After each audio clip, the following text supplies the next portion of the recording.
Hello everybody, welcome back to my channel. Today I want to talk about recommendations, book recommendations, and specifically why they are often so bad.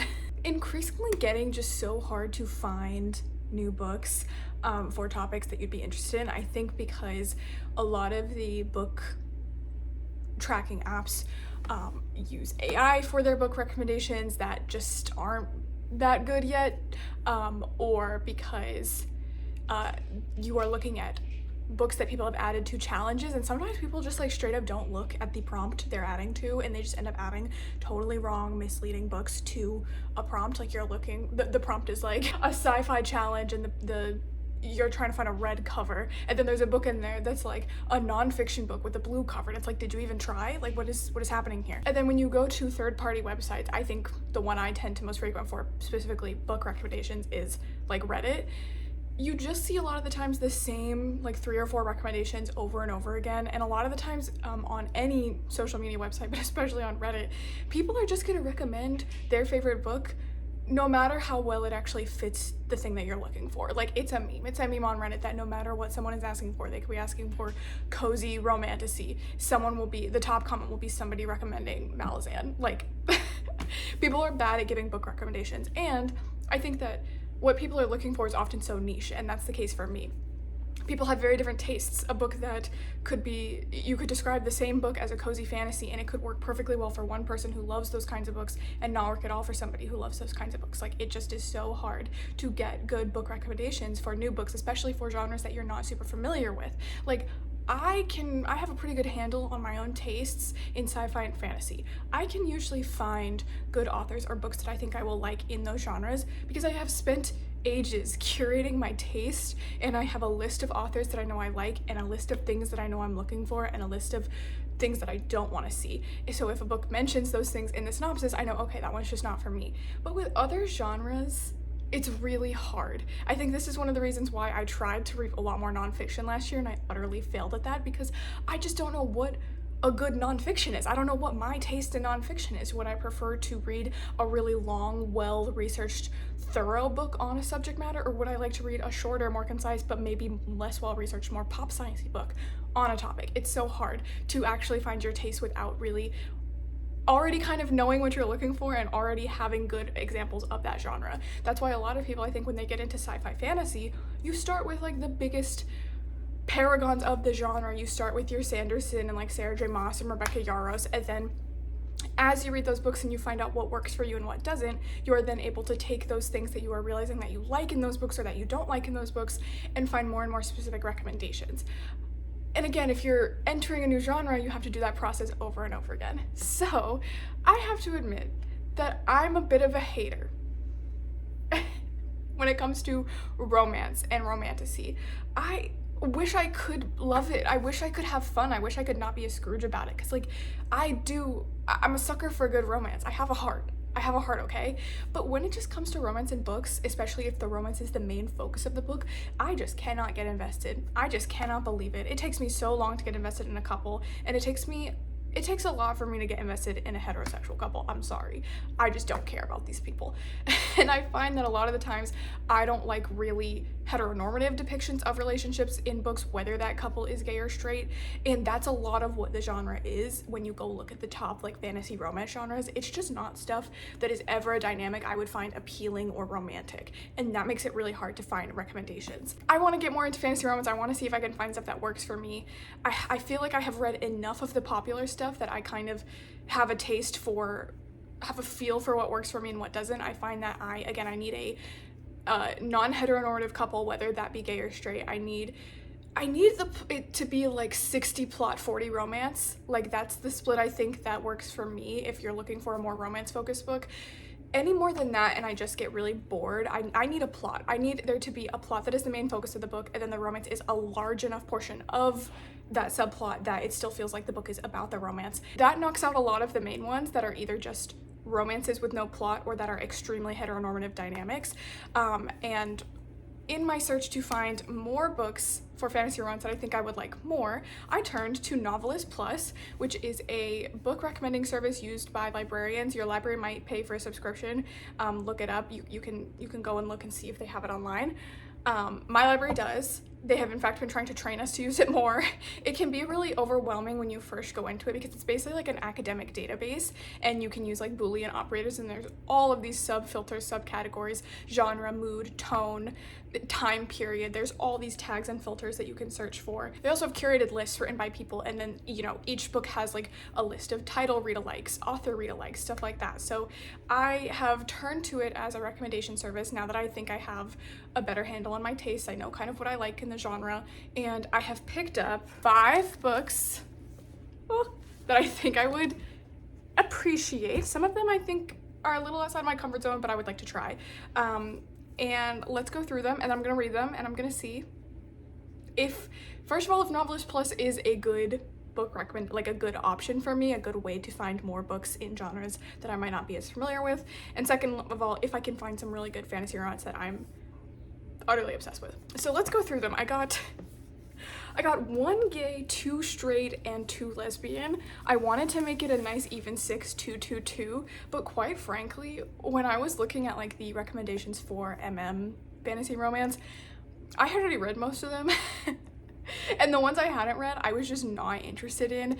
I do not like the Regency period. I don't like the Victorian period or the Edwardian period. That whole like chunk of the 1800s in England is just not a time or place that excites me. I find it so boring. I would literally rather read about any other time and place combination in history. I would rather read like Jesus fan fiction than read about Regency period England. And a lot of the romantasy books about gay relationships are set in that time period. I found Freya Mar's Last Binding series to be fun, even though it's set in that time period. And then a lot of other stuff I feel like is also set in that time period, probably because of the enormous success of that series, and just none of it interests me or wasn't available at my library or through Kobo. I found one on Kobo that I actually really wanted to read, and it was listed in the like available with Kobo Plus category, and then like as I clicked on it, I think the author took it off of Kobo Plus, and so I could no longer read it because I'm not shelling out 12 books for an ebook that I don't even know if I'm gonna like. I'm sorry, I'm just not. So instead I only have 1, but I think that's okay. 5 books is still a lot. It is the apocalyptic ice storm weekend. It's still clear skies, no rain yet, but I think we're gonna get it probably tomorrow afternoon and Monday the hardest. So if my power goes out, I will read by candlelight and have a good time this weekend. So let's go through what's on the list. We have The Last Son by K.D. Edwards. This is my 1 gay one, and it's about the last child of the fallen Sun Court who is hired to search for somebody's missing son, and it's about him and his bodyguard trying to find a missing man, but also getting deeper into like city politics and stuff like that. This one looked really interesting, and I was pretty excited to read it. And then I saw on Storygraph that a person whose tastes align pretty closely with mine and whose views I respect did not really like this one and had a lot of criticism for the way women are treated in this one, which is a big thing for me, so we will see about this one. But I'm excited to read this, and I think it's the first in a series, which I think always works better for me when it comes to romance, because I need a slow burn. I think I need to see the characters do other stuff and to see them grow as friends first before we jump into a romance, or I really need them to get to know each other and for that relationship to be introduced to me very slowly. So I think that a series will be good for me. And moving on to our straight options, we have A Witch's Guide to Magical Innkeeping. This is one of the ones that I don't know if I'm gonna like, because not only is this a heterosexual romance, it's cozy fantasy, which just is not my genre, but I would like to give it a try. This one is short, it looks so cute, the cover is so cute, and I've heard that this is like, again, 60-40 plot romance. Like, people going into this expecting a romance are kind of disappointed because there's a lot more plot stuff in it than they expected. So I think that might work a little bit better for me, and to have, you know, for the apocalyptic snow weekend, just something short and cute I think would be fun. This one is barely over 300 pages. It's a standalone. Well, I think it's just by the same author as this other series, but it's a standalone. I'm gonna also try this one. And then this might be one of the ones I'm most excited about, which is interesting because it's heterosexual and I don't like straight people, but the cover of this just really intrigues me. This is The Witch Roads by Kate Elliott. The cover of this one is so pretty, and then something about the title and the vibe and the covers reminds me a lot of Martha Wells's fantasy. I don't know if I'm just saying that because it says witch, but also the concept of the book reminds me a little bit of City of Bones, and that's another one by Martha Wells I love. So I'm actually really excited about this one. It's about a courier girl, Ellen, who is tasked with escorting this like arrogant prince and his retinue through these demon witch infested lands, and they get into a lot of trouble on the way. I don't like a quest fantasy, but I love a traveling through dangerous lands fantasy. So I'm excited about this one. I think it could be like a fun mix of like survival, horror, and fantasy. And again, that cover is beautiful. I know this is a duology. My library also has the second book, but they didn't have it available when I got it. So I just have this one. We'll see about that. Again, a duology might work better for me. Again, what intrigues me about this one is that it was recommended by Novelist when I was searching for explicitly fantasy romance, but there is nothing mentioned about a romance in the like synopsis for this book, which gives me hope, because that's typically again what I like the most. If I see in the synopsis like something that gives me red flags that this is gonna be a romance, that's typically when I know the romance is gonna be too big a part of the story for me, and it not being really mentioned in this synopsis makes me think that it's gonna be more of a slow burn, more of a growing to trust each other through dangerous circumstances, and then maybe in the second book they will get together. So I think I'm most excited about this one, which again, not what I would have expected. And then I have The Memory Hunters by Mia Tsai. This is one of my lesbian ones. This is about a sci-fi dystopian future, and this woman can dive deeper into blood memories than anyone alive. No idea what that means, but I'm excited to learn. And instead of using her powers to serve the temple, she is a museum researcher instead, and she has this bodyguard who may be in love with her, but really needs the job to send money back home to her family, and they get involved in political machinations via the blood memory stuff. I don't really know, but we'll see what's up with that. This one intrigues me because the end papers are giving Star Wars, and I do typically like a Star Wars inspired sci-fi. Another lesbian sci-fi, Star Wars inspired sci-fi that I did enjoy was the first book in the Kingdom series by Bethany Jacobs. What was it called? These Burning Stars or something. I did not love the second book, which I'll talk about in my wrap-up for January, but I still do love those vibes and those concepts, so I'm intrigued by this one. I don't think this is gonna end up being a favorite, but it's pretty chunky, and I think this one... Is this one gonna be a series too? I'm not sure about this one. And it has like a works cited list in the back. That's pretty cool. Okay, I'm excited for this one too. And then I have The Unspoken Name by A.K. Larkwood. This is one of the ones that I found this on Novelist, but I've definitely seen this recommended by people I know on the female gaze subreddit. And again, this one does not mention romance at all in the synopsis, even though it came up when I searched for lesbian fantasy romance on Novelist. So intrigued by that. It's about this girl who was raised to be a sacrifice for like the mountain gods or whatever, and on the day that she's supposed to be sacrificed, this powerful mage comes and makes a deal with her instead and is like, come work for me, be my servant, help me take down the empire, and you won't have to be sacrificed, which obviously sounds like a great deal. She accepts it, and it's about her trying to help him, growing up with him, becoming his thief, spy, assassin, loyal sword, and getting involved in that. Again, it doesn't say anything about a romance, but when I went to the read-alikes for this one, it had like Tomb of Adawan by Ursula K. Le Guin listed as like a similar book, which is one of my favorite books by Le Guin, one of my favorite books in the Earthsea series. So I'm very interested in this one as well. This is one of the ones that, again, I've seen around and I've been like, that sounds good, but then every time I go and look at the cover, I just am not interested in it at all. It looks like it's gonna be, I'm not gonna lie, I think from the title, I assumed it was gonna be like heterosexual, like Viking romance, so I was not interested, but I do believe it is gay. I think this is also a series as well. So I've got a good mix of series and standalones.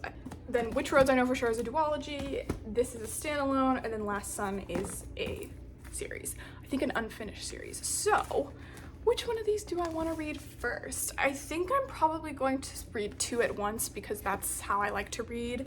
I think I'm gonna go with, again, Witch Roads, just because it's by far the one I'm most excited for. Or should I save it for last? No, I'm gonna start Witch Roads because it's pretty long and the font is pretty small. So I'm gonna start this one. And then I think I'm also going to read I don't want to read both of my heterosexual ones at once. So I'm going to read Witch Roads by Kate Elliott and Last Sun by Katie Edwards, because it's I think a good mix of short and long and gay and straight. So I think I'm going to start with these.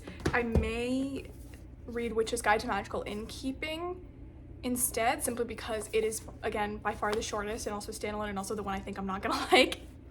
But we will see. I probably will use this as a palette cleanser in between this first set of books and the second set of books, which are my two lesbians. So we will go do that, and then I will see you again later. Okay, hello. My tripod's in my living room, and I really don't want to get up and go get it because my cat is just absolutely going to town on herself right now. So you're getting this unprofessional ass clip to talk about The Witch Roads by Kate Elliott. I'm about halfway through. I literally filmed that clip and then I played 2 rounds of Overwatch Stadium and then I got in bed, and I've been sitting here for like 2 or 3 hours reading The Witch Roads, and I'm really enjoying it. I'm about halfway through. I feel like it's set up the stakes. We're well into the plot at this point.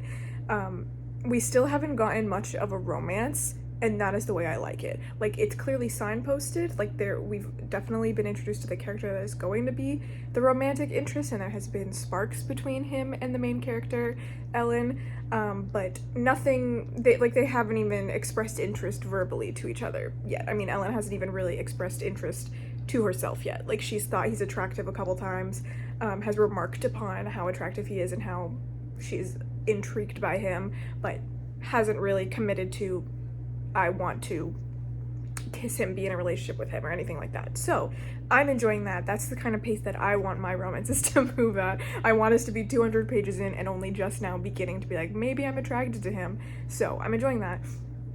The world building is really, really interesting. There's a lot thrown at you, but sometimes in an infotopia way that feels pretty natural, but a lot of it is just like very casually slid in there, and you are kind of just expected to pick it up as you go, which is always my preferred way of world building. I enjoy that. I feel like we're just really exploring this world with Ellen and getting to know the Empire and how the towns work and how the imperial politics work as we're going very naturally. And yeah, it's a plot setup, a world building thing that I really enjoy, where it's like there was this like catastrophe, and they live kind of they have adjusted to that catastrophe. It's like a daily thing to them. They know, okay, the roads protect us from this horrible environment, disease, whatever. Don't leave the roads.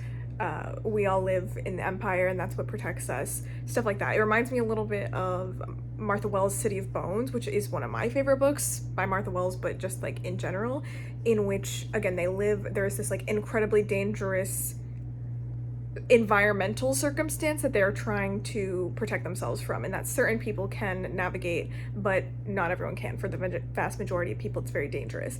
And also with the spires, that there are these towers, these ancient towers that the Empire claims they built, but that they know that they didn't really build, and that are remnants of this older time in which there was magic, but now there isn't anymore. That's always again, world building setup that I really enjoy, where it's like there was once all this magic and it's no longer there, but it's beginning to be revived. Ellen herself is a really great character. She's in her 30s and she acts like it. One thing that really bothers me is when you have a character in their 30s and they act like a 20-year-old or a 16-year-old. It's just so frustrating. It's like, why bother giving us an older character when it's not even that, like, that they have to be stern and like not ever be funny or quirky or charming, but like it's at a certain point where the emotional maturity isn't there. And what I like about Ellen is that she has flaws and character traits and is able to joke around, but is also, you know, she can be overly, I think, generous, and she is so wants to hide her secrets, wants to protect her privacy and the people she loves, and that can border on, you know, lying to people sometimes. So she has flaws, she has character traits that are negative, but she does have a level of emotional maturity that some other 30-year-old protagonists I can name do not, and I appreciate that from her. She is very much just like, I want to do my job, I want to protect my family, and that's that. We're going to be doing that. She has a very strong sense of justice, and I love that. Something that I was not expecting from this book is that it was going to be anti-imperial from page one. From page one, we are really digging into the fantasy empire, the concept of this fantasy empire and what it means for the people living in it, and how protection from this environmental catastrophe is leveraged against the common people of the empire, and that only the people born into nobility or born into the upper echelon really are entitled to protection and privacy. And there's also this running through line so far about justice and legality and the limits of the law, especially when you live in a system like this.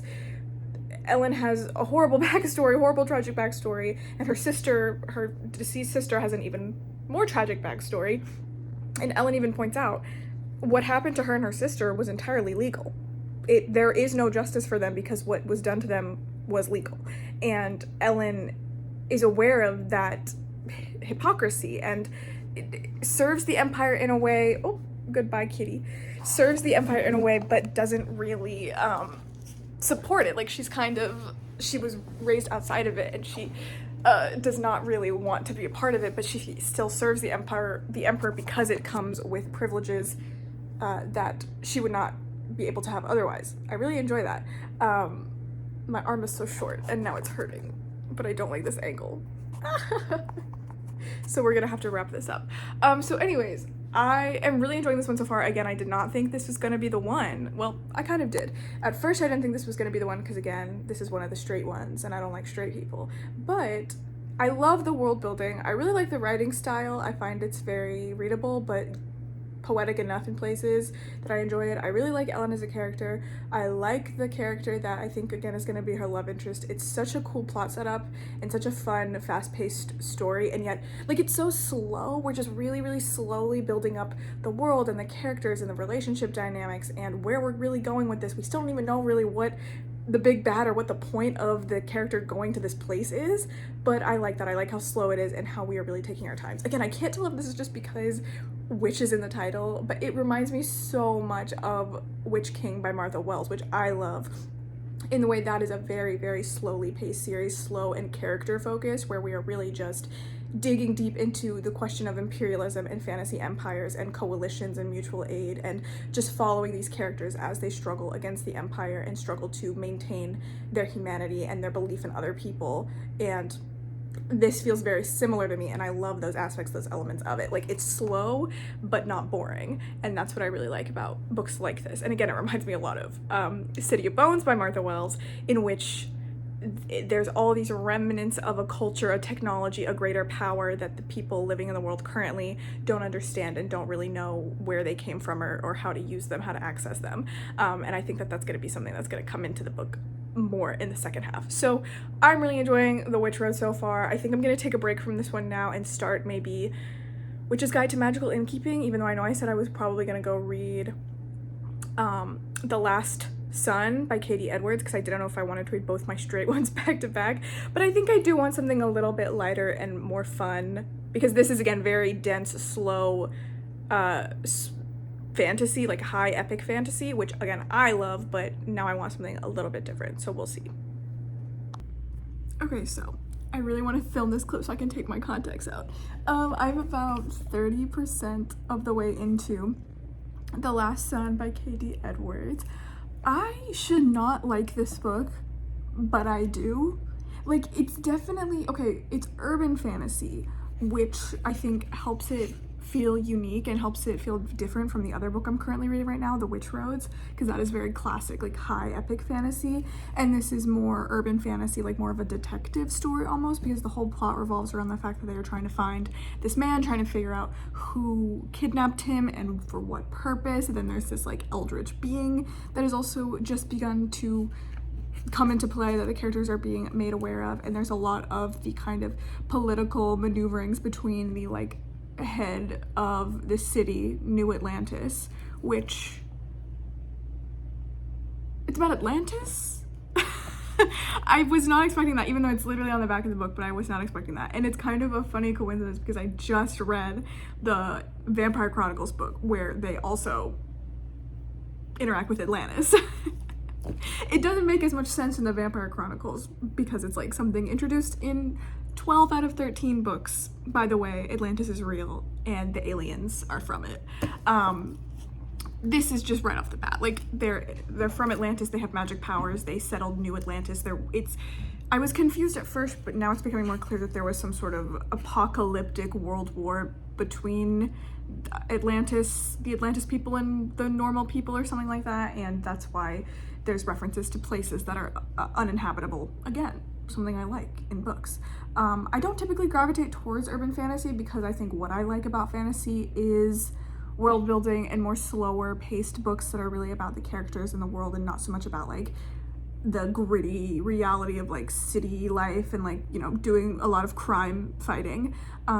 And that's definitely what this is, but I'm enjoying it. Again, I think it's because I don't typically read stuff like this, so this is kind of like a fun little detour from the usual. And the world building in this is actually really interesting. I think the fact that it's a completely made up city as opposed to like just hidden werewolves in New York or something is more interesting to me because there is a lot done with like describing how this magic city works, how they like transported old decrepit buildings from cities around the world and like plopped them down in New Atlantis, and now the whole city is like this mismatch of cultures and architecture styles, which I think is really fun. And then also the magic aspect and the aspect of the like 12 or whatever leaders who each have like magic powers and courts and stuff and are all named after the tarot, the major arcana in the tarot, I think is pretty interesting. And the plot is interesting as well. The writing style, again, is why I should not like this book. It's very edgy teen boy.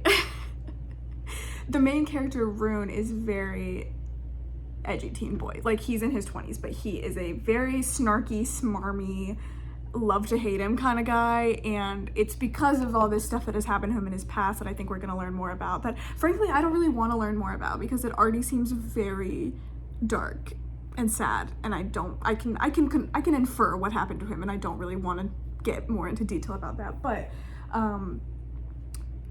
it's a personality type that doesn't always work for me, and then I think, like, I shouldn't like it. I should be really annoyed by him, but for some reason I do kind of like it. I guess because he is not tempered by, but matched by Brand, his like companion, who is also kind of a dick, but they kind of play off each other and are dicks to each other. So it's kind of like they are both getting exactly what they are dishing out, you know?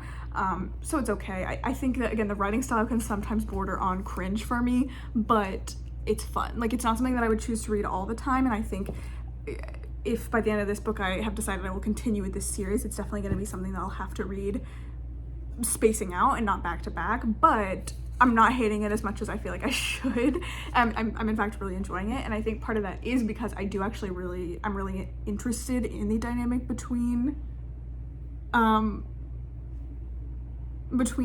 and Rune. It's like this dynamic where Brand was like gifted to Rune when they were children. They were raised together, and he's like Rune's companion, so they are like magically linked, and they can like feel when each other are in trouble and can feel like very strong emotions from the other, and they clearly have spent their entire lives together and have this very deep trust and bond and like unspoken affection for each other, but they are not explicitly in a romantic or sexual relationship at the start of the book. And we have just gotten at like the 30% mark this hint that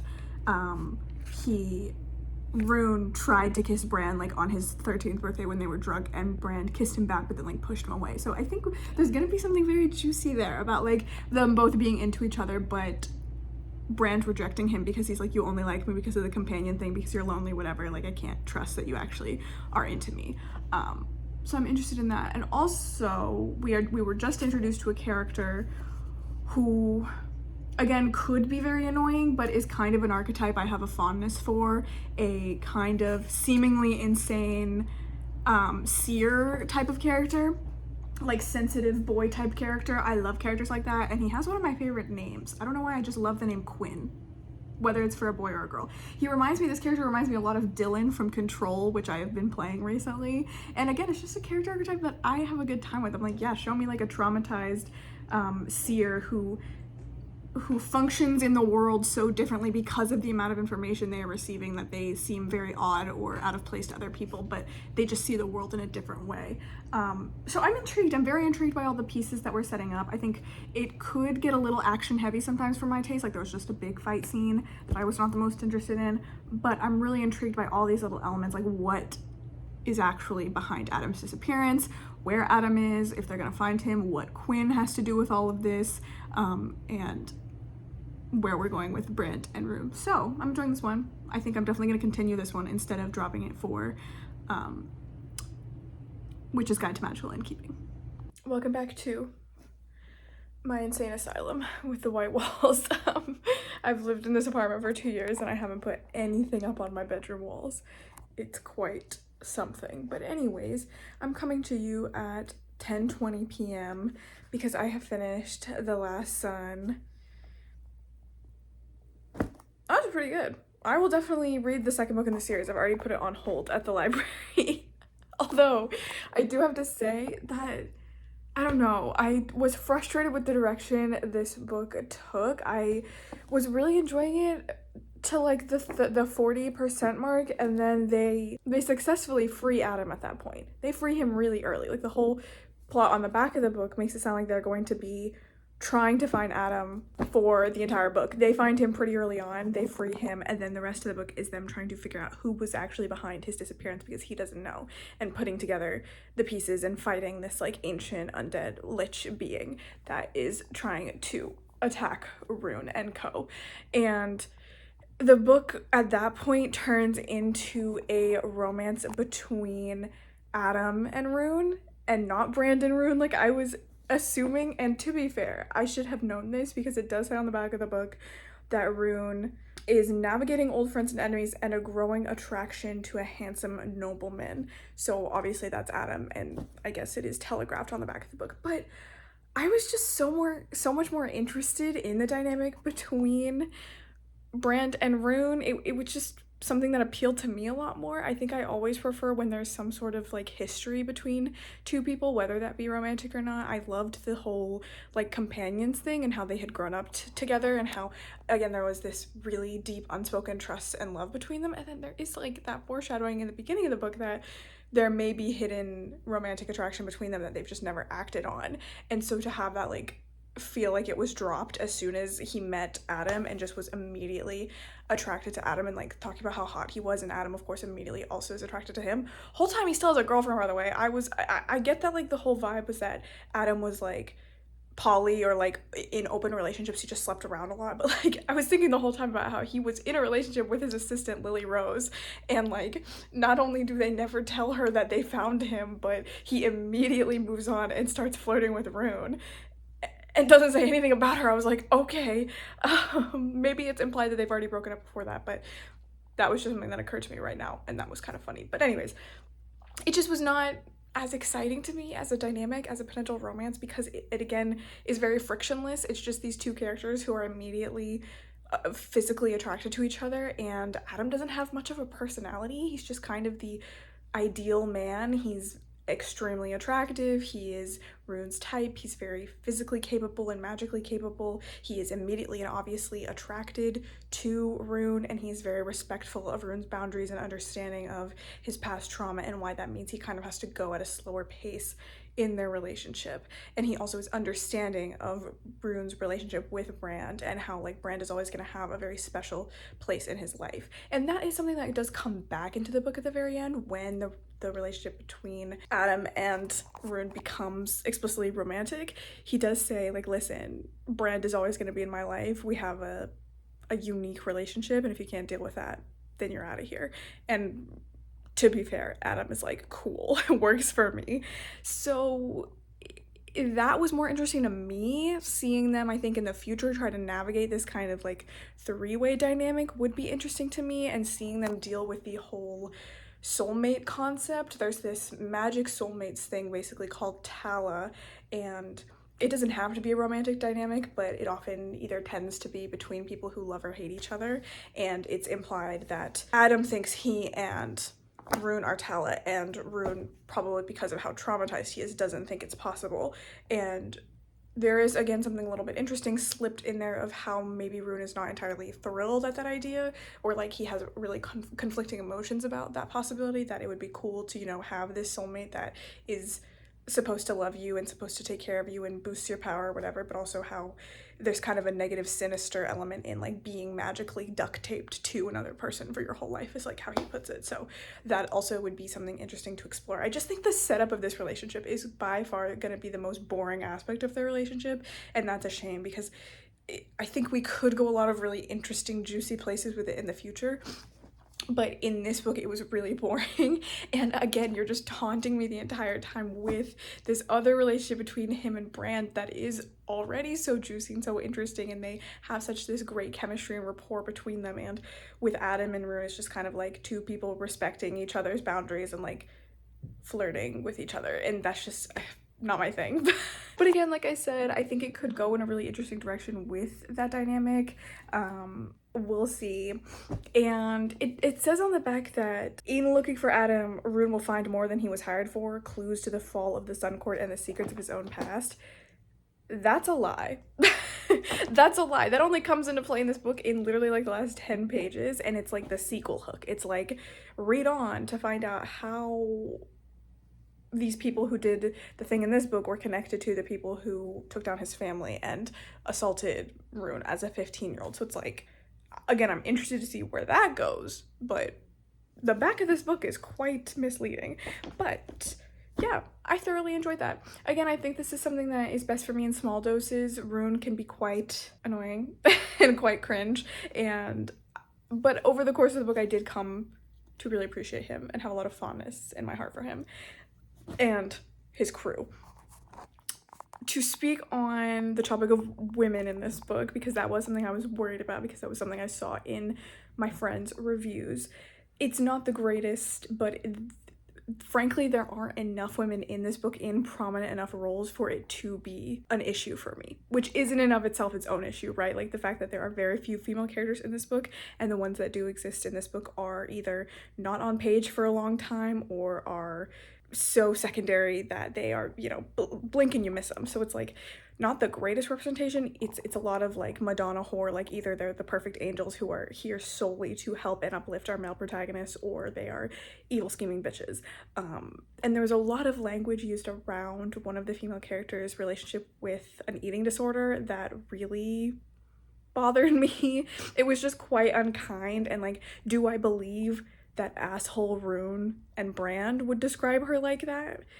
Yes, but like it still was just not the most fun to read. So there's that. I really enjoyed that. It was a very quick, fun read. It got really action heavy near the end. Like the entire last probably third of the book is action, and that's not entirely my thing, but it was exciting enough. The emotional stakes were exciting enough. I do again feel like Matthias or Max could have been a bigger part of this story, especially because it looks like, again, he's going to be really important in the next book, in future books, because that's like the sequel hook again at the end of the book. But yeah, I just felt like there could have been more done with his relationship with Brand and Rune, because he gets, again, you know, unwittingly given to them at the start of the book, and they have to like raise him until he's 18. He's like 15. And then he vanishes for like large portions of this book, and is just hanging out in the background having a crush on Rune, and then does something like self-sacrificial at the end of the book, but that feels utterly pointless, and that you know that neither Rune nor him are going to die, so it's like, again, just feels utterly pointless. Brand is also missing for a large chunk of this book as well, and that's again why I struggled. I think, again, once all three of them got together at the end, I was way more on board with the Adam-Rune relationship, because I think all three of them were really fun together. But when you are sending Brand off on like side quests, or like having these, now that I'm thinking about it, very like contrived reasons that Brand can't be with the main group, that bugged me a little bit. But yeah, I'm gonna repeat what I said. I enjoyed this. I will definitely read the second book of the series. It's on hold for me, and we are one book down. I have read my one gay book. So I finished The Last Sun last night. I'm about 2/3 of the way through The Witch Roads, which I don't really have anything more to say about that one other than I'm still enjoying it. Still enjoying the same things I was enjoying at the halfway through clip. Oh, cat is sniffing my tripod.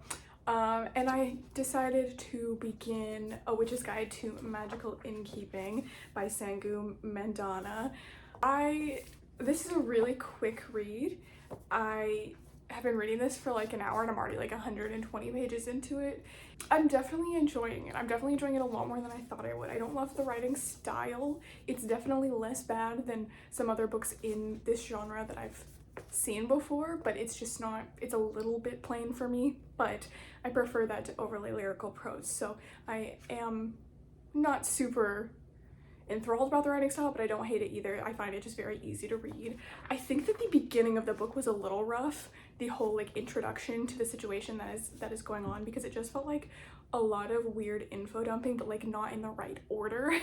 Like we get a little bit of action without knowing what's going on, and then we're info dumped to about magic, and then we get a little bit more action, and then we're info dumped to about the inn that Sarah's family runs, and it's like it just feels all out of order. Like I would have preferred to know about the inn first and then magic, and then have the actual action happen that depends on you kind of knowing what the magic and the inn are. Like I was so confused in the first couple of pages, and like obviously I'm like, okay, it's the first couple of pages, I'm gonna wait and see if it's explained to me, and it was.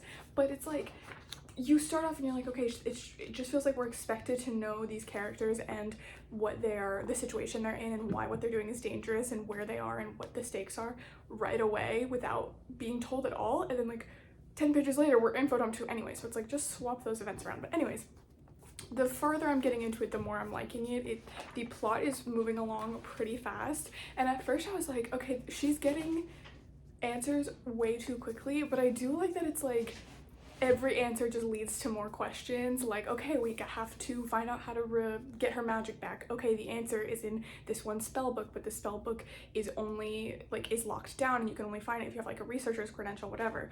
Oh, her nephew went and stole the book and they got immediately caught, but the person who came to retrieve the book is sympathetic to her and lets her take a picture of it. But oh no, it's in an an ancient magic language that Sarah doesn't speak and that very few people do speak.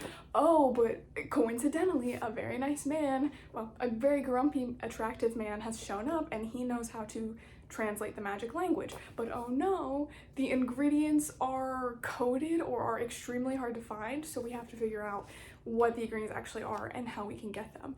So it's kind of like that, where it's like, okay, your princess is in another castle, like you think you get to what you need, but there's always something after that. And I do enjoy that. I feel like it's more fun and keeps the pace moving really quickly, as opposed to just them spending the entire book trying to get the spell and then just like immediately being able to cast at the end. I think it feels like it makes it feel like it is more of a active journey for her, an active struggle for Sarah to get her magic back.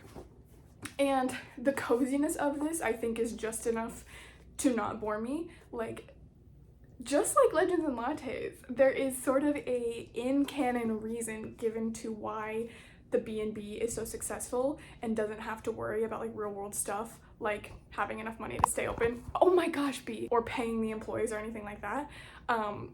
When Sarah was a child, she accidentally cast a magic spell on the inn so that only people who needed to stay at the inn would be able to find it and stay there. So we do have kind of that, we kind of have that magic Deus Ex Machina thing where it's like, okay, that's the reason why the story is more cozy and has kind of lower stakes than you would expect of like a story about running again a small business. Like the focus of the story is not on whether or not the inn is going to survive and be foreclosed by the bank. Like it's just not. And I think that this is working for me a lot better than the two other like cozy sci-fi fantasy books I've read that are also about running a small business. The other two like cozy books I've read were Legends and Lattes by Travis Baldree and Automatic Noodle by Annalee Newitz, both of which I did not like. And I didn't like them because of the aspect of capitalism and business. I just don't find running a business that interesting, and I find the, again, intensely capitalistic aspect of both those books really boring and unfun to read about. I don't like reading about the minutia of setting up a small business and like trying to make it become successful. And so I think I was a little bit worried going into this book that it would be kind of a similar thing and that I wouldn't like it, but the inn in this book is not Sarah's passion. She does not want to run the inn. It is not her idea to run the inn. She's just kind of saddled with it and steps up to the plate to do it because she can't use her magic anymore. So it's like the goal of the book, her internal struggle, is to get her magic back, not run the inn in a successful manner. So I feel like for me, it's less about the inn, and the inn just happens to be this fun backdrop for the actual plot of the book, which again,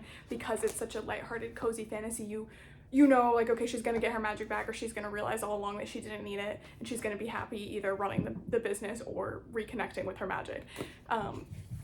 But there's enough going on in the journey to that destination, and there's enough like fun, quirky things happening in the background that it keeps it exciting and not just feeling like, oh my god, I'm gonna fall asleep, because there is no conflict or no like struggles to overcome in this book. I like, again, the quirky inn residents. I think maybe there's like one or too many of them.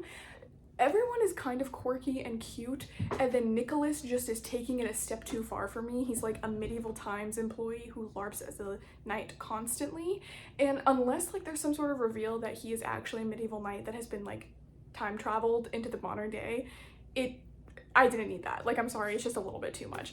And then a lot of the other characters, I mean, I'm only 120 pages in, but like a lot of the other characters just haven't really shown up that much in the background of the book. We have been introduced to her love interest, Luke. They knew each other for a very brief period of time when they were young teenagers, and they were both like studying at the Magic Guild, and then Sarah was kicked out, so they haven't seen each other for a really long time. But it's stated explicitly that Sarah had a crush on him as a kid, and there's kind of hintings that maybe he felt the same way about her, but thought that she didn't like him because she was the protege of like the guild chancellor and didn't seem to give him much time of day.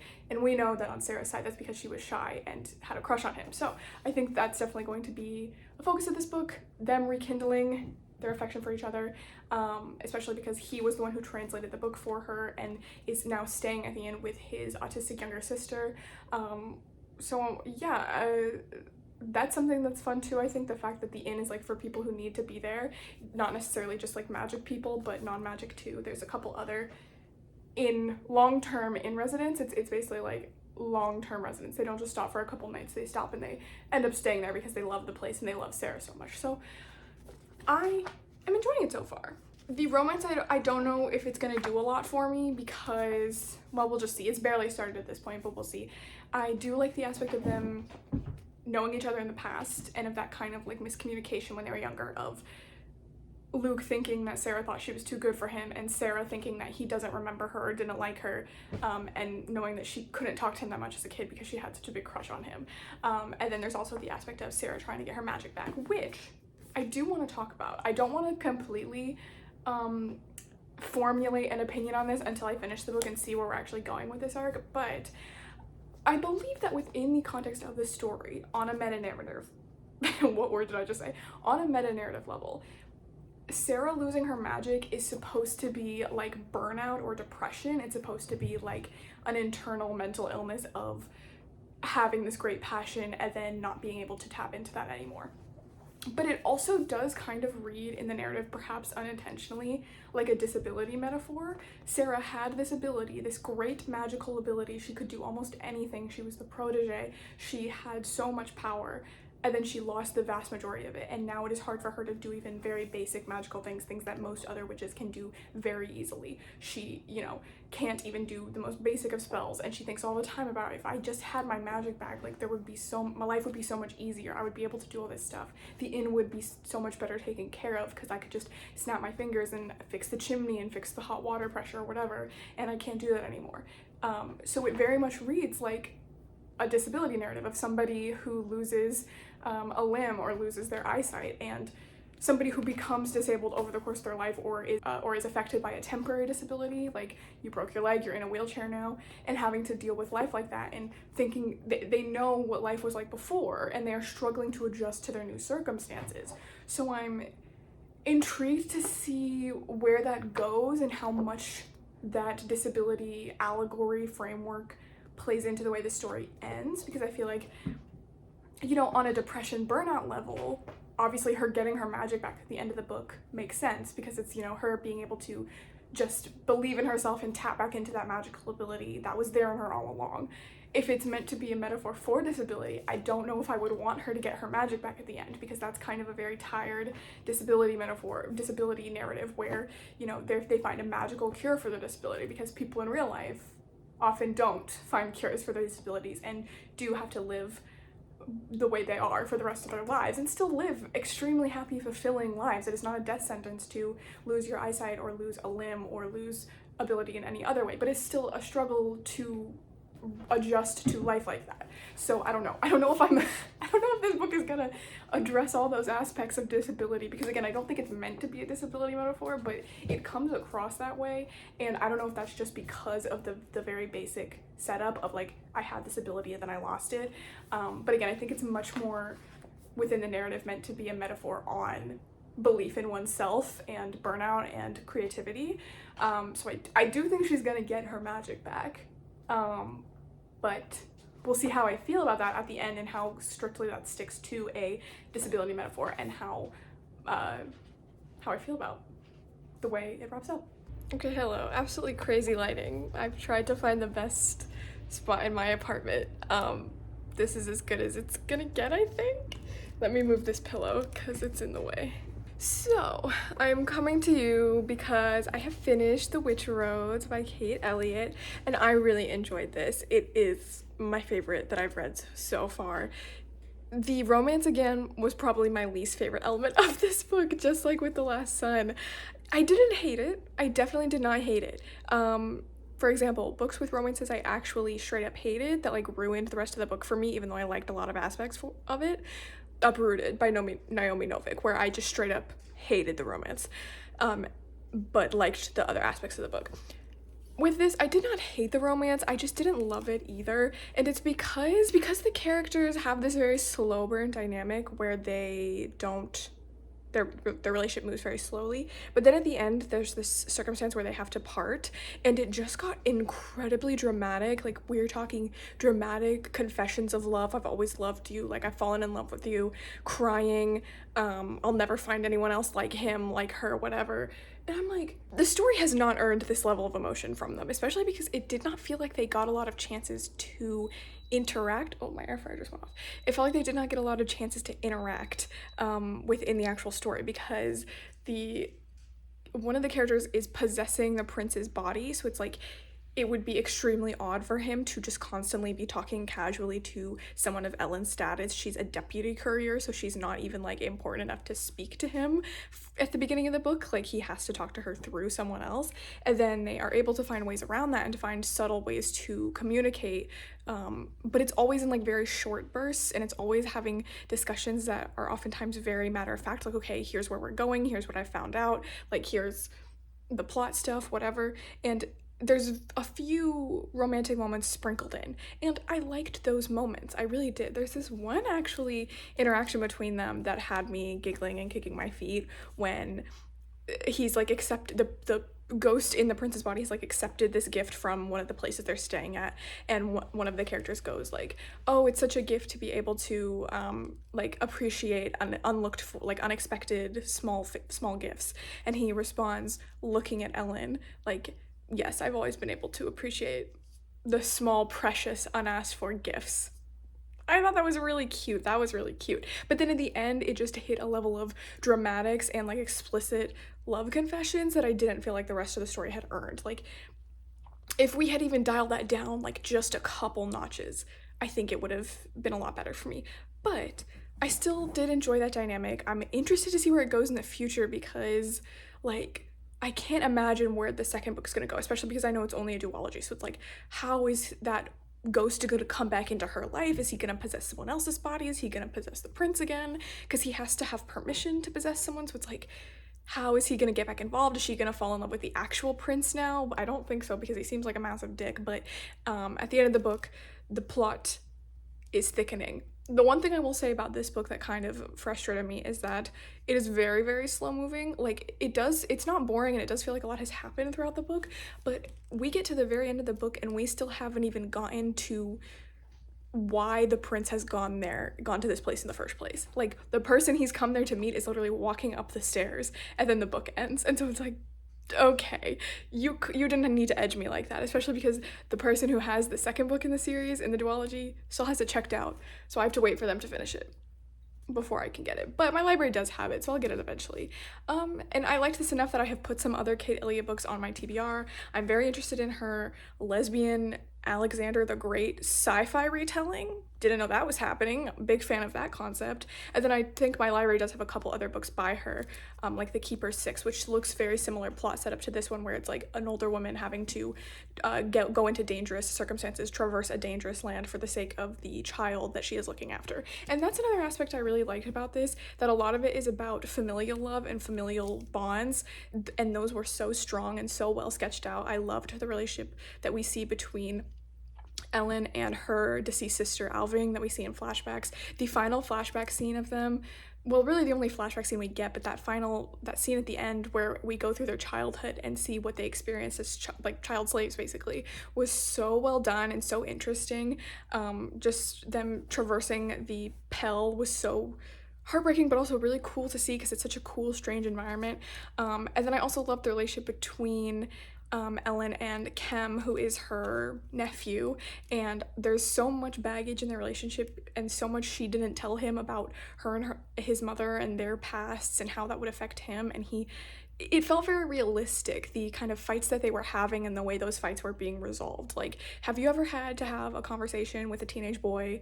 I have a younger brother, so I have, and they are impossible to speak to sometimes, especially when they've gotten it into their head that they've been wronged. So I felt like the way that the conflicts were resolved in this felt realistic. Like, they spend a lot of the book not talking, and then when they finally do, I liked that it wasn't all wrapped up and fixed in one conversation. Like, you could tell that they had made some progress, but then Kem ends the conversation by being like it starts to get too emotional, and Kem cuts off the conversation. She's like, no, fuck you, I can't do this right now, which I did think was realistic and funny. Oh, my cat is inspecting the camera.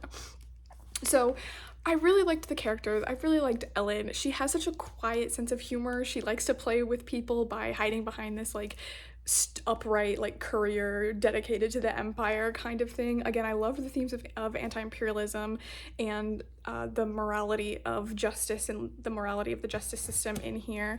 The world building is so fascinating. Again, it's the kind of world building I love, where it's like they live in the wreckage of these magical things that they don't understand, and there's so much in this book about empire building and how the empire has like refuses to admit that they don't actually know what these roads are, that they didn't build them.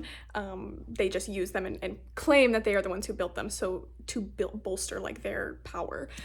So interesting.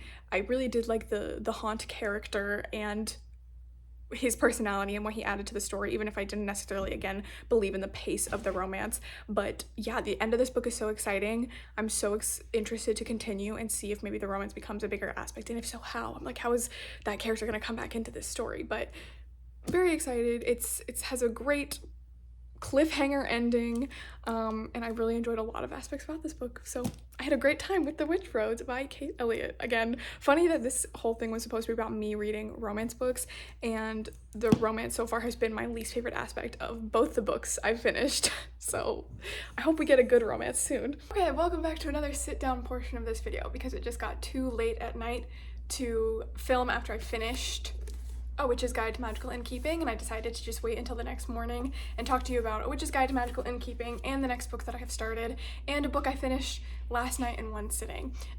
So we've got a lot to talk about. First of all, I did finish A Witch's Guide to Magical Innkeeping, and I enjoyed this a lot more than I thought I would. It's still not, again, like a mind-blowing book to me, or like gonna be my new favorite book in the world, but I went into this thinking that I was probably not going to enjoy it because I just don't like cozy, lighthearted fantasy, and I ended up really enjoying this. I think it's because I said in my previous clip that I didn't really like Legends and Lattes and Automatic Noodle because they're about setting up businesses, and this one, while the inn is a part of it, is not really the main focus of the book. It's more of an obstacle to Sarah's dreams, if anything else, and that continues to be the case, and so I did enjoy that. And I also felt like this got pretty emotional as the story went on. It was not actually super light and breezy. There was a lot of talk in this about neglectful parenting and outright abusive parents, and it's still lighthearted and cozy in the sense that nobody in the story actually has to deal with their like abusive, neglectful parents, and they have a support system that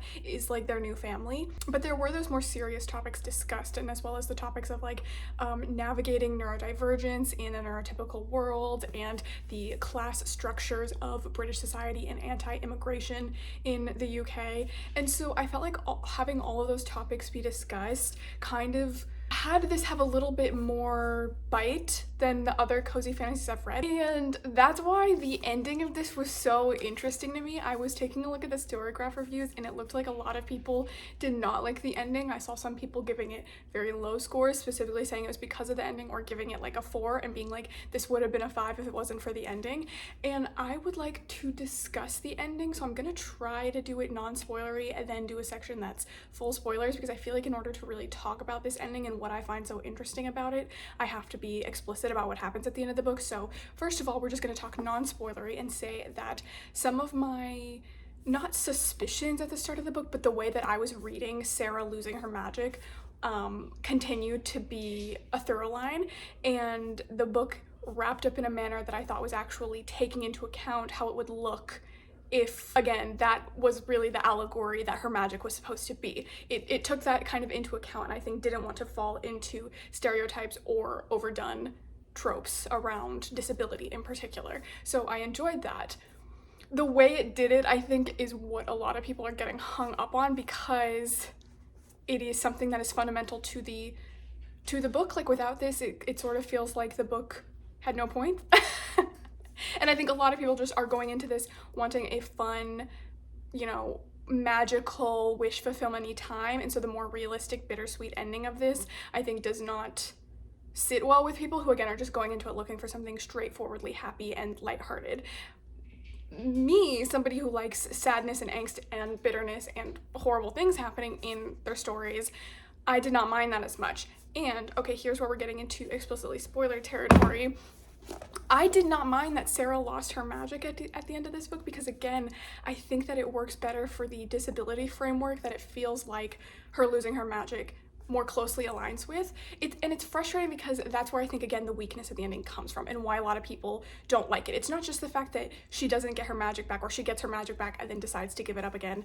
It's the fact that we haven't picked a lane. Like, you need to either pick a lane and be like, okay, her losing her magic is a metaphor for creative burnout, and then she's able to solve it by gathering these ingredients that all represent something that is important to her personally, inspiring herself, reigniting her creative passions, getting back involved with the magic community and with the community in general. And that is how she gets her magic back. Uses it in creative, fulfilling ways to help other people. Or you need to stick strictly to a disability metaphor with it and say, have the entire story be geared towards Sarah realizing that she doesn't want to get her magic back, that she is okay living the life the way she is, and that even though she can't do as much as she used to be able to do, she's still leading a fulfilling, worthwhile life, and have her choose not to continue to pursue the spell to get her magic back. By kind of trying to have it both ways, where she does get her magic back and is able to use it to do all this cool stuff, and then gives it up a chapter later to sacrifice, to take away the main villain's powers. It just is like the author trying to have her cake and eat it too. It's just emotional whiplash. You can't have both at once. I think you need to pick one. You need to either have her get her magic back or have her decide she doesn't want to get her magic back. You can't have her get her magic back and decide she doesn't want her magic back, because, again, the whole plot of this book is her trying to get her magic back. So it's such a weird framework to have her end the book and decide and get her magic back and succeed and have this big fanfare about how she did it. She you know, achieved her purpose, and then have her be like, never mind, I don't need it. Again, in such a small turnaround of pages, where it doesn't really feel like there's been any internal or external thing to spur her into realizing she doesn't need it anymore. I feel like the book kind of wants to, the narrative frames it as like, oh, she's learned so much, she's learned that she doesn't need her magic anymore, and she is being self-sacrificial and deciding to give it up so that they can take down the bad guy. But that's what she was doing at the beginning of the story too. She doesn't know that she will lose all of her magic at the beginning of the story when she is trying to resurrect her Aunt Jasmine, but she knows that she might she knows that it might damage her magic, and she knows that it will probably get her expelled from the guild. And indeed, it does damage her magic, and she has the option to sell out her partner Clem to be accepted back into the guild, basically throw Clem under the boat and use her as a scapegoat and not be held responsible for using a forbidden spell. And instead, she is loyal to Clem and refuses to throw her under the bus, leading to her getting expelled. So it's like, she is loyal and self-sacrificial and willing to give up for other people at the beginning of the book, And then at the end of the book, it's supposed to be this big character building moment that she has decided to be loyal to people and self-sacrificial and give up her magic for others. Like, it's just, she grew nothing. She had a net zero growth over this book. It's the kind of story, maybe this is just cozy stories in general, where all of her character development happened off page before the book even started, or technically within that 15-year gap between the first chapter where she loses her magic and the second chapter where it's flash forward 15 years to her having lived and run the B&B without her magic for all those years. So it's like, without the external reward of getting her magic back, there really is nothing she gains in this story besides a hot boyfriend. And the romance was totally inoffensive in this book, but it didn't do much for me. It's fine. I could imagine if I was more heterosexual, then maybe I would have liked this. It didn't do anything for me personally, but again, it's not like an offensive relationship, and I didn't hate it. Although they did go from 0 to having sex in a library very quickly, a little too quickly for my taste, but nothing wrong with that relationship. But when the only thing your main character has achieved by the end of the book is getting a relationship and I guess not having to run the inn anymore, which she didn't want to do, I don't know, it just kind of feels like she didn't gain anything, she lost some stuff. But it's not portrayed as like a sad ending. It's a bittersweet ending because she did decide to give her magic up after just getting it back, but it's kind of treated as, again, like, she didn't need it, her life will be just fine without it. And again, I like that if we're going with a disability metaphor, because yes, it sidesteps the magic cure disability trope that's pretty harmful and stereotypical, but you still did it, but then you just undid it. And I really wonder if, like, originally this book was gonna end with Sarah getting her magic back, and then Sango Mandana had, like, rounds of editing, like a sensitivity read, because there are a lot of disabled and neurodivergent characters in this book. Her aunt has a clubfoot, the main characters, the love interest and his younger sister, are both autistic. So it's like, I wonder if somebody sensitivity read the book and then pointed out how the ending did fall into that magic cure for disability trope, if we're reading Sarah losing her magic as a disability, as a, you know, disabling event in her life, and then pointed out maybe you don't want to have it end that way, and then instead of rewriting the entire story to not be about her trying to get her magic back, which would be difficult obviously, she just kind of tacked that bit on at the end of, but she doesn't actually need to get her magic back, she doesn't want her magic back. So I don't know, it was just a very interesting ending for me. Like, again, I did not hate the ending like I think a lot of people did. I see a lot of the reviews on Storygraph absolutely despising the ending of this book, but I just find it very interesting, and I find it kind of emblematic of the ways in which we have these two allegories running underneath this story, and they cannot, I think, be used at once. I think they clash. And I don't really have any advice for how you would not do that. It just kind of depends on how the thing is framed within the story, and it was framed within the story in a very conflicting, contradictory manner.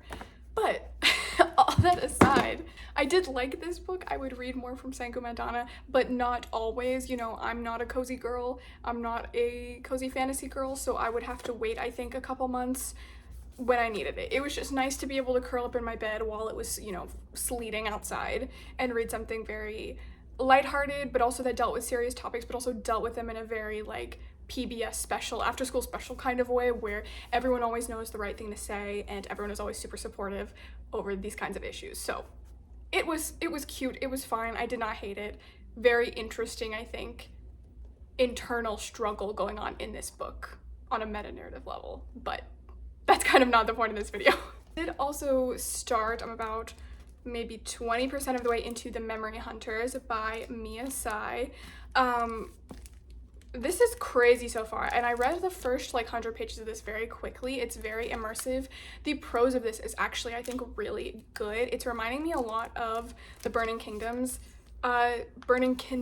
excuse me, or the Kingdom series by Bethany Jacobs, which I enjoyed because of the way it's two women, and one of them is a rich, spoiled, like, noble woman, and the other one is her bodyguard, and they maybe fall in love or whatever, and they're dealing with this, like, oppressive religious structure, but whereas these Burning Stars I felt like had really, really plain, dry prose, I actually really like the prose in this, and I feel like it is a little bit more complicated and a little bit more evocative than, like, your average dystopian sci-fi prose.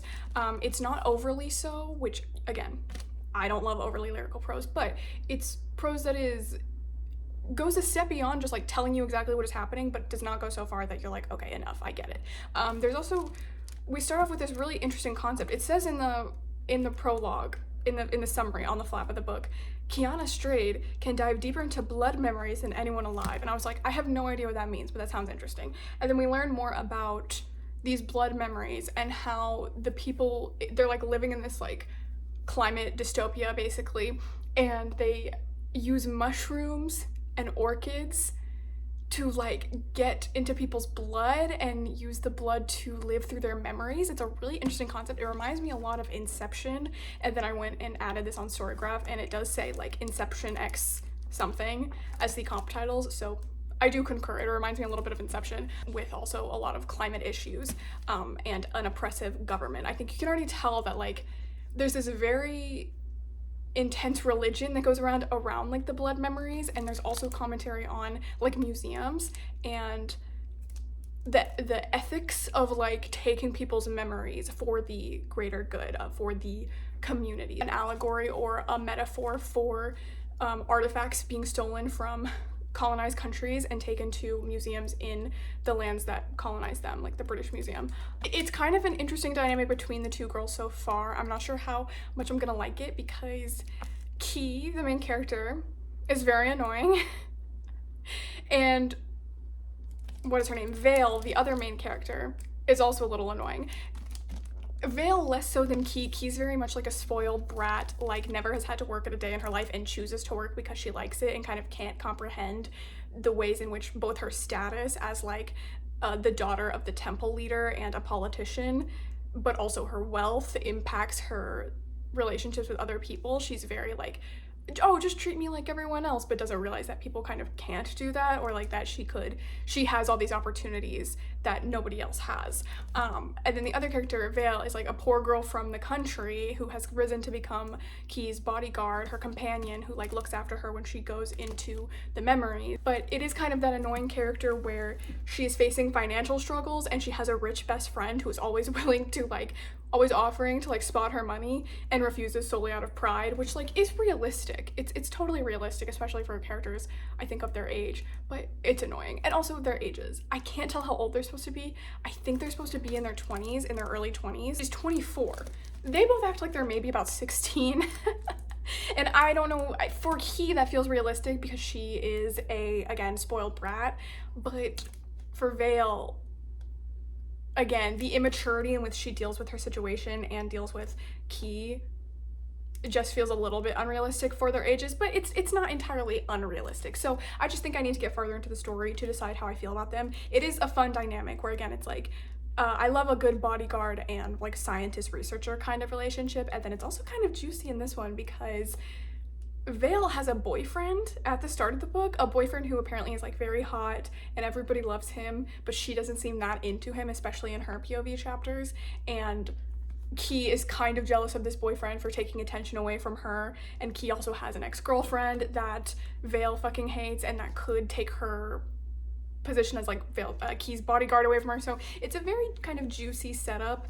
I think it has the potential to really get me, but we will see. I think this is going to be way more about them discovering the truth about the religious system and the truth about and kind of realizing that maybe the system of government that they have isn't entirely ethical. So I don't think it's going to be super focused about the romance, but we'll see about that. Oh, and then I also want to talk about the book that I read last night in one sitting, because I was just looking for something to read before bed, and I saw on my phone, on the Kobo app on my phone, that the book I was trying to pick up at the beginning of this video, I think I talked about it in that clip, I read it in one sitting, and this is Legend of the White Snake by Cher Lee.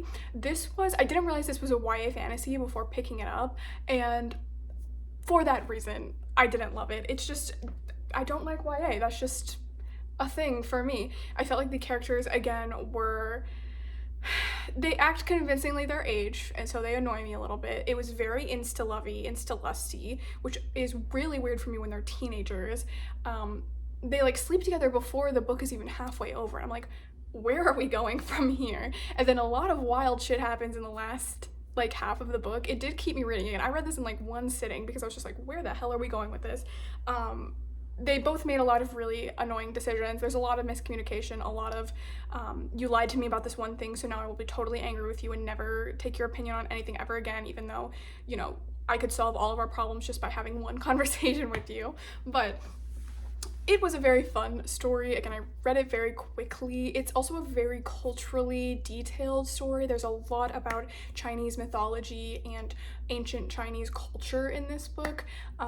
So I would definitely recommend this to teenagers who are interested in Chinese culture or are interested in like getting more into C-dramas or danmei. This is like a more family friendly, I think, option for that, a good like gateway into those kinds of books that is still appropriate for a teenager. There's like, again, sexy stuff and like fade to black scenes, but it's not explicit, and definitely not as explicit as most danmei can get, so it was nice in that way. It was a very quick, fun story. There were a couple twists at the end that I was gagged. I was like, whoa, okay, this is fun. It's definitely one of those like C-drama ass pacing where at the end 17 billion things happen in quick succession and you're just like on the ride. So that's that one.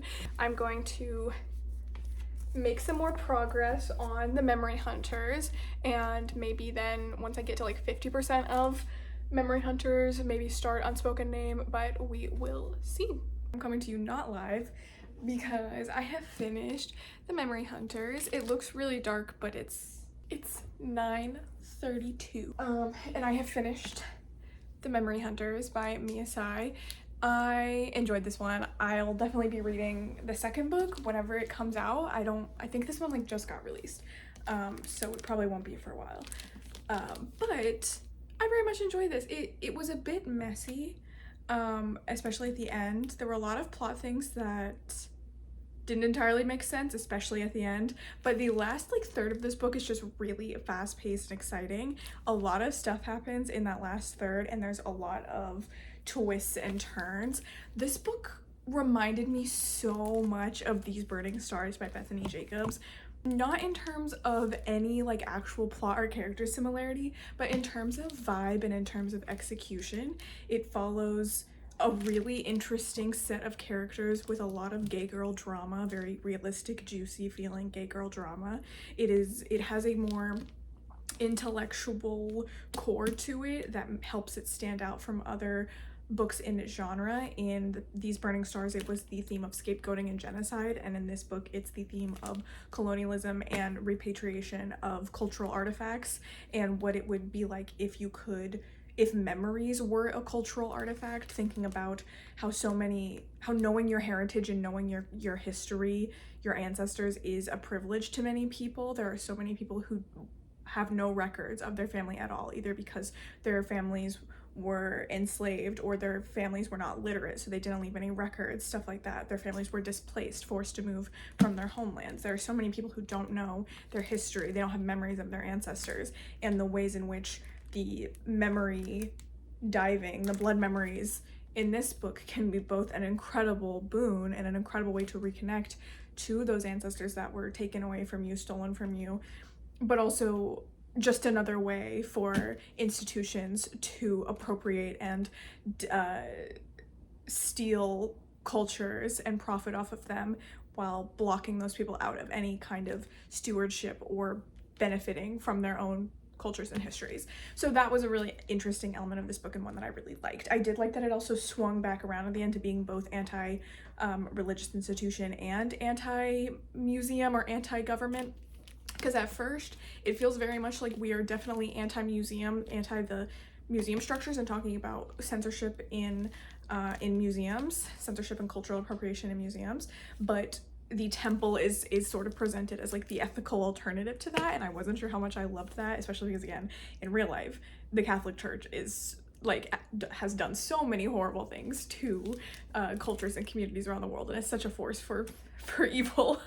But it wraps back around at the end and also discusses religion and how that can also be used to control certain narratives and to block people out of their history, and how those institutions will work together to preserve the status quo that benefits them. Similarly, there's also a bit of class discussion and climate change discussion in this. The climate change mostly just as a backdrop to the book and to explain why the people are in kind of the desperate circumstances they are in this book, but there's also a bit of class commentary. Again, at first I wasn't sure how I felt about the main sort of sleeper villain of this book being like a woman from the lower class who has worked her way up to the upper echelon and is now like ruthlessly trying to do whatever she can to preserve her place in her institution.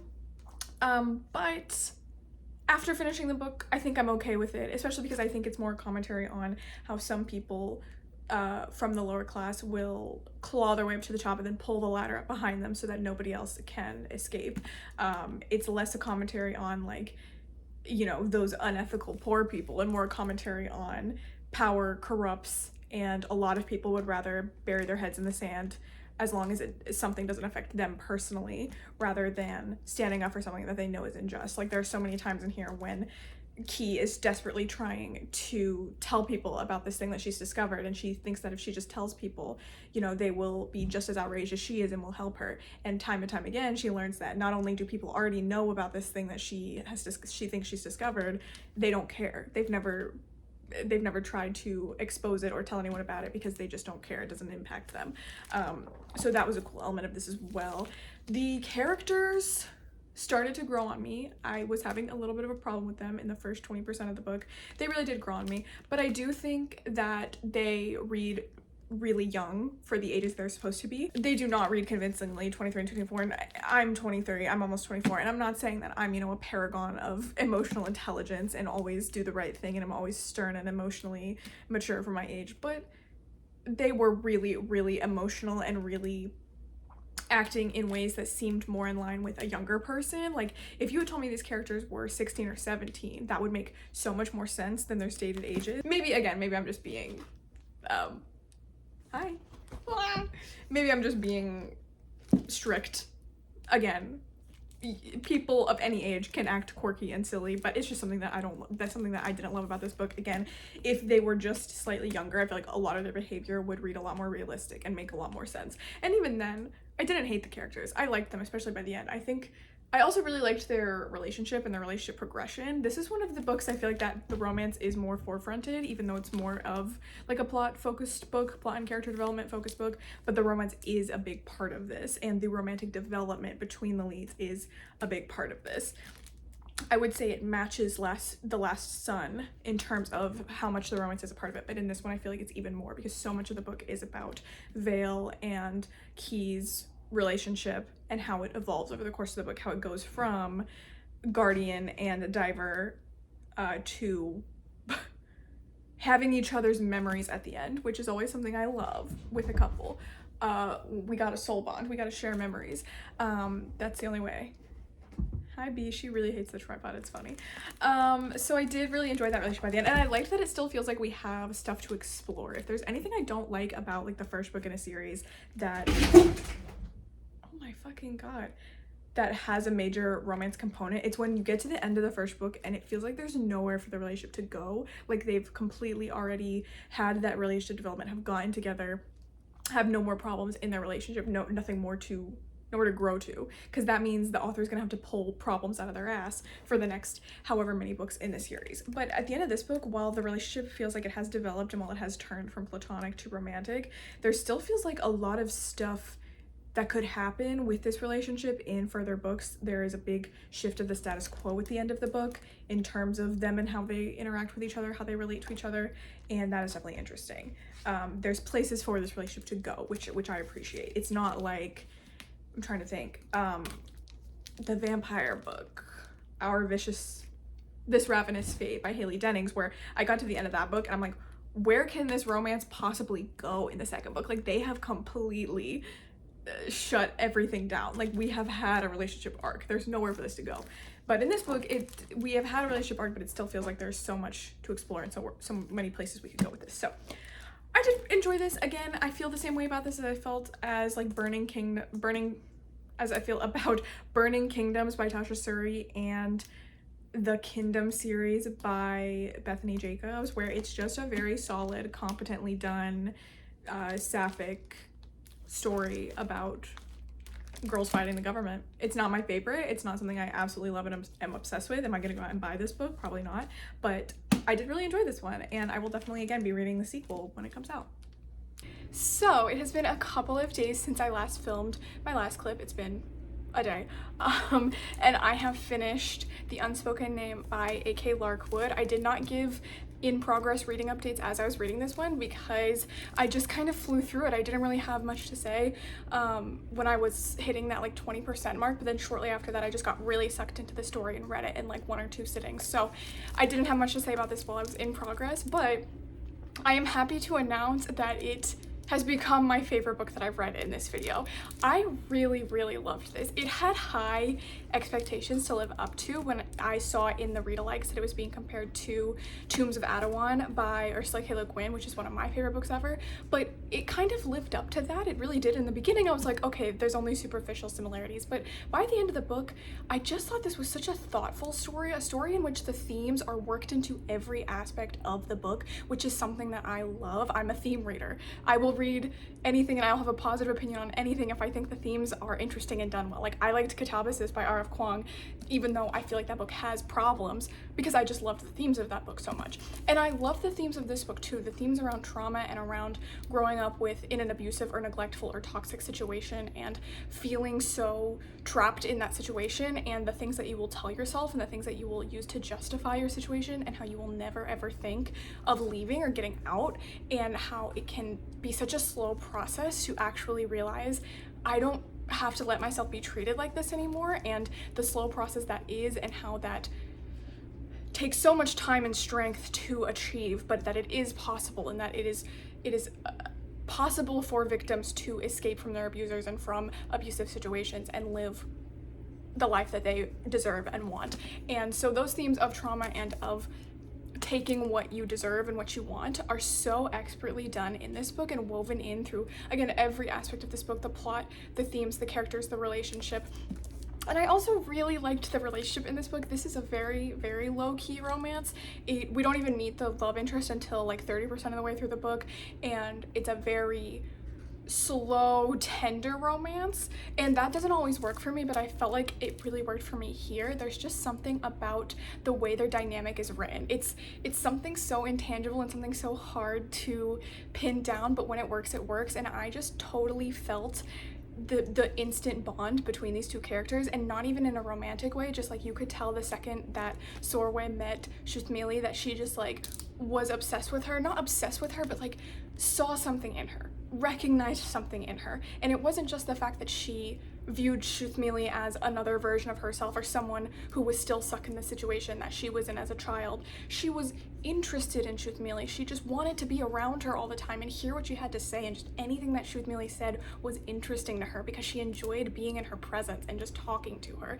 And she would throw in these asides of like, you know, not wanting to look too hard at like her hair or her legs. It just was infused with this like tender longing that, again, doesn't always work for me, but that worked for me in this book because it felt so real, and it worked again so well for the kind of relationship and the kind of overall themes that this book was going for. You see these two girls bond over the way that they've been treated and the situations that they've been in, and Sorwe really does take like a protective, tender attitude towards Shuthmili. She changes her life. She is the figure that her boss was to her. What's his name? It's not even in the summary. Worst front flap of a book ever, by the way. It says nothing about what the story is actually about. But she is kind of to Shuthmili what her boss was to her, but is such a better example of it. Like, she genuinely cares about Shuthmili and about getting her out of the situation she's in and showing her that she can do whatever she wants. She doesn't have to give up herself and be stuck in this horrible situation. It just really, really worked for me. The way the relationship, again, was built back into those themes of these two girls who were stuck in these abusive situations and showed each other that they could want something new. And I also really loved the world building of this. I feel like I have read very few fantasy books with an orc protagonist, especially a romance. It was interesting. It was woven into the story in enough ways that you couldn't just forget you were reading a story with an orc protagonist, and I really enjoyed that. And then there's also like various elves and humanoid races in this book, although sometimes it is hard to discern who is who. I don't know if Shoothmealy is meant to be an elf or not. I was kind of reading her as like a half elf, or her species are like half elves or like wood elves because they have like copper skin, but they're not very nature oriented, so I don't know if they're meant to be wood elves, but there's some sort of humanoid race. The gods are so interesting in this book, and the cults around the gods. The book starts with Sorway, the protagonist, being in a death cult to like a death god, and it's so interesting the way that that is portrayed and the way that the gods impact the world. It feels very D&D, with like tangible gods working in the world, and some of them are worshipped as like actual deities, and some of them are just like minor patrons that help you with magic. The differing attitudes that various characters and societies had to gods made this book feel very well fleshed out. And then I also really liked the mix of like science fantasy in this book. I love a science fantasy, and in this book they have kind of spaceships and they go through like this interdimensional maze to travel to the other worlds, but it's still a very fantastical story grounded in fantasy tropes and genres and genre conventions. So I always loved that. That was really cool. This book's pacing I don't think is going to be for everyone. I think it worked for me because we're still clearly building towards some sort of overarching goal that is accomplished by the end, but there's like 4 or 5 parts to this series, and each part is like sort of centered around a set piece, a location that the characters are going to, trying to accomplish something, doing something, interacting with each other, and then they solve like a minor goal in that set piece, and then they move on to the next section and they're again solving some sort of minor goal or working towards some sort of sub goal that is then building into the greater plot. I actually really liked that. I think it's not going to work for everyone, like I said, but I liked it. It was so video game. It was so video game to me, and I think sometimes that can be seen as an insult, but it's not for me. It worked really well for me here. In the second section, when they're exploring the Hollow Monument, it reminded me so much of like playing a mission in Destiny 2, specifically Shadowkeep, when you're like investigating the tunnels on the moon that have been like taken over by Hive, by like zombie-like creatures. That felt very similar to this book. Feels very similar to, again, Taken King, that kind of dark horror science fantasy element. This book is quite dark feeling. It's not, I wouldn't call it horror or like grimdark, but it is certainly not a lighthearted book. It deals with a lot of serious topics and has a lot of death cult stuff, which I love. I think it's very fun. So I loved the world building. I loved the chunks that this was broken into and each of the like places that we go to and how that allows A.K. Larkwood to really explore various facets of the world. I liked the relationship a lot. Again, it was just something that worked for me. I loved the 2 characters, Sorway and Shoothmealy, and I loved their dynamic and how it again wrapped back around into the overall themes of the book. And then I also loved the villain, plural. Just so good. Again, how at first it seems like the villain is this one person and this like power hungry scheming woman, and then it's slowly revealed over the course of the novel that she is a lot more similar to the main character than we are thinking. And again, the way that all just wraps right back up into the themes of childhood abuse and being stuck and feeling powerless and feeling like you can't even get out of the situation in which you're feeling powerless in. Loved that. And then there's also a really great side character in this book, Tal. He is Sorway's like frenemy. They are both kind of like rival employees of this boss that they both love, who treats them both like shit, and I loved him. I love a good like I call it murder twink. I don't know if I definitely didn't come up with that term, but a sort of gay pretty boy character who is extremely morally dubious and will do anything to get what he wants, and he is humbled so many times throughout this book. I actually really liked his character and the way he viewed himself. He was like, I have no skills but being resilient, so my value to this boss that I'm in love with is just gonna be to take whatever he dishes out and to show him that I can take it. I loved him. I know this is a duology. It actually feels like things are wrapped up pretty thoroughly at the end of this book. Like there's still the greater overall threat of this powerful man lingering in the background, but a lot of the things in this book got wrapped up. It feels like our main characters are in a very good place, but I want to read the second book as soon as possible because I want to know where they go from here and like how their life on the run is and how they make a life for themselves together, and what happens to Tal and what happens to the city and what happens with the reliquary and what happens with Shoothmealy's magic. So it's like there's still definitely a lot we can explore and that I'm excited to read about in the sequel, but I do appreciate that this isn't a fantasy book that ends on a insane cliffhanger, and I feel like it was just as interesting and just as successful at, again, getting me to want to read the next book without needing to, as I like to say, dangle me over a cliff by my toenails. So yeah, I saved this for last, not thinking it would be my favorite book, thinking it would just kind of feel like a lot of the other lesbians in space doing stuff books that I have read and loved. But it ended up being by far my favorite book that I've read for this video. I loved this. I will definitely be reading the second book and looking into this author and seeing if they have written any more stuff, because I really loved this. So really quickly, we're gonna rank the books and then talk about the experiment overall. Ranking the books from how much I liked them overall, it's definitely gonna be The Unspoken Name by A.K. Larkwood, then The Witch Roads by Kate Elliott, and then The Memory Hunters by Mia Tsai, then The Last Sun by Katie Edwards, and then A Witch's Guide to Magical Innkeeping by Sangu Mandana, and then The Legend of the White Snake by Shir Lee. I liked all of these books that I read, by the way. Maybe the only one I didn't like was the YA fantasy Legend of the White Snake, but that was kind of one that was thrown in there last minute. In terms of how much I liked the romance specifically, it's definitely The Unspoken Name first, and then The Memory Hunters. I'm so predictable. Yes, I loved the lesbians. And then The Last Sun, if we're counting the non-canon romance, the side dynamic in this one that is not actually a romance in this book, they are my favorite next.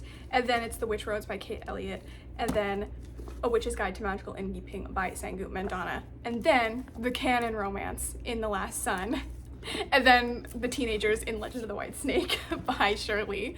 And then if we're ranking these books on how romance forward they are, like how big of a part the romance is in the books, I would definitely say Legend of the White Snake by Shir Lee is first, and then A Witch's Guide to Magical Innkeeping by Sangu Mandana, and then The Memory Hunters by Mia Tsai, and then The Last Sun by Katie Edwards, and then The Unspoken Name by A.K. Larkwood, and last, The Witch Roads by Kate Elliott. So those are my rankings of the books. Again, I found two books that I really loved, The Witch Roads and The Unspoken Name. I will definitely be continuing on in these duologies, both fantasy duologies.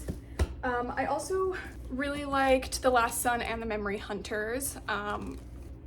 This one is a series that does not have a release date for the next book yet, but when it comes out, I will read it. I liked this. I didn't love it. I thought it was messy and had a lot of cracks in it, but I still just really enjoyed the reading experience. And The Last Sun, I really enjoyed it. It was a fun romp. It's an urban fantasy, very inventive world building, a character and character voice that I think I need to be in the proper mood for. It's very edgy teen boy, but one that I was in the mood for and I enjoyed. It has enough heart and soul to it to not just feel like a Reddit book. But I did not really like the actual canon central romance in this book, and I was much more invested in the side relationship between the main character and his childhood companion.